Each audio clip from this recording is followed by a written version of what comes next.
Gentrification. It's a loaded term, I get it, but I have to get your attention somehow, right? Miami. Similar to New Orleans, depending on where you are and what you're into, it's easy to forget you're actually in America. It certainly has its own style and culture that you won't find anywhere else. I feel like most people just think of South Beach when they hear Miami. I know I had that perception before visiting back in 2019, but it definitely has a lot more going on. There are over 25 different neighborhoods in Miami proper, all with their own distinct flavor. Miami has been all over the news, with several different corporations moving their headquarters to the city. But it's always been a haven for snowbirds from the Northeast. Gentrification has accelerated in Miami in large part thanks to Miami 21. This new form-based zoning code's purpose was to direct the city toward transit-oriented, pedestrian-friendly growth and away from disjointed, car-centered development. Has it worked? I'm gonna say it's still a major work in progress. In the early 2010s, the population inside Miami's city limits wasn't quite 400,000.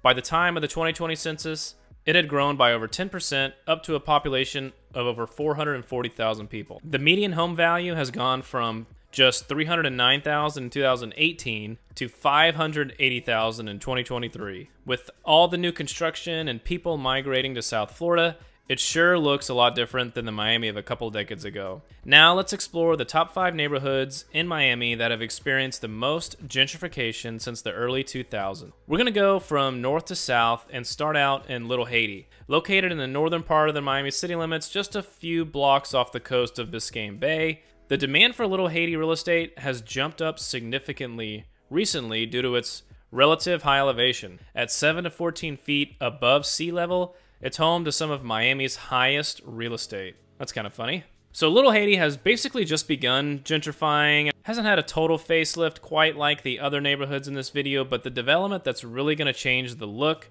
is the Magic City Innovation District, as it aims to transform a large industrial area into a mixed-use development slated for, over 2,500 apartments and 2 million square feet of office space, over 400 hotel rooms. But as of now, you have businesses like the Citadel that features a food hall, retail, and event spaces. So still in the infancy stage for sure, but with that said, many old homes are being demolished with new homes popping up all over Little Haiti. Just south of Little Haiti is Edgewater, bounded by the Florida Coast Railway to the west and Biscayne Bay to the east. Primarily a residential neighborhood, it has experienced rapid urbanization with the construction of high residential buildings and retail. Okay, you ready? Here are 10 towers recently constructed in Edgewater. Paraíso Bay, offering stunning views of Biscayne Bay. Biscayne Beach, featuring a private beach club. One Paraíso, includes a marina if you got a boat. Aria on the bay.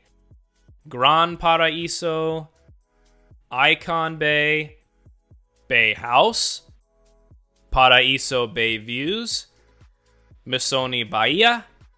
And Elise Miami. And this didn't even scratch the surface for the amount of modern high-rises that have been built in the past decade in Edgewater. Just over the tracks of the Florida East Coast Railway from Edgewater is Wynwood. Formerly an industrial district, in 2009, a gentleman named Tony Goldman commissioned artists to create the Wynwood Walls, which more or less spurred the development of the entire area. So what are the Wynwood Walls exactly? It's an outdoor art exhibit featuring large-scale murals by popular artists and has evolved into a globally renowned street art museum. You also have the Design District, which is technically its own neighborhood, but it's pretty small, and it is right next to Wynwood. Known for its sleek, modern architecture, upscale interior design stores, galleries, luxury fashion. You get it, all the typical Miami stuff. With Wynwood Walls and the Design District attracting people from all around the world, developments started to pop up all over the place, like the Wynwood Annex, a modern office building, attracting creative businesses, several apartments like Wynwood 25 and 26, Wynwood 27 and 28. Even the parking garages are artistic. Directly south of Wynwood is Overtown. Originally called Colortown in the Jim Crow era of the late 19th through the mid 20th century, the area is the historic center for commerce in the black community in Miami and South Florida, which should be no surprise that 2 highways were built ripping directly through the middle of the neighborhood. Shake my head. As far as the most notable developments, you have the Grand Station at All Aboard Florida, which connected the Miami Central Transit Hub within walking distance to Brightline and Metro Mover trains. And similarly, The Miami World Center is a massive development that includes residential, retail, and entertainment spaces. Oh, do I see a protected bike lane? Let's go! The historic Lyric Theater underwent renovation that recognized this very important cultural landmark. The towers loom large over the quiet residential part of Overtown, foreshadowing what's to come. And finally, across the Miami River from Overtown is Little Havana, home to many Cuban exiles and immigrants from Central and South America. East Little Havana has seen so much recent development and increase in property values that it's now sarcastically referred to as West Brickell. Maybe the strangest looking and strangest location for a ballpark in Major League Baseball is Lone Depot Park that sits right in the middle of a quiet residential part of Little Havana, but I will say it's very fitting for Miami. A plethora of mixed use and new residential towers like in-town apartments, Reflection Rentals, Riverview 1, Altus Little Havana Apartments, and Smathers Plaza. You'll find teardowns and new builds along just about every residential street in Little Havana, which all sold for well over $1 million recently. So for the viewers from Miami, are you in favor of how the city is responding to the growth of the area?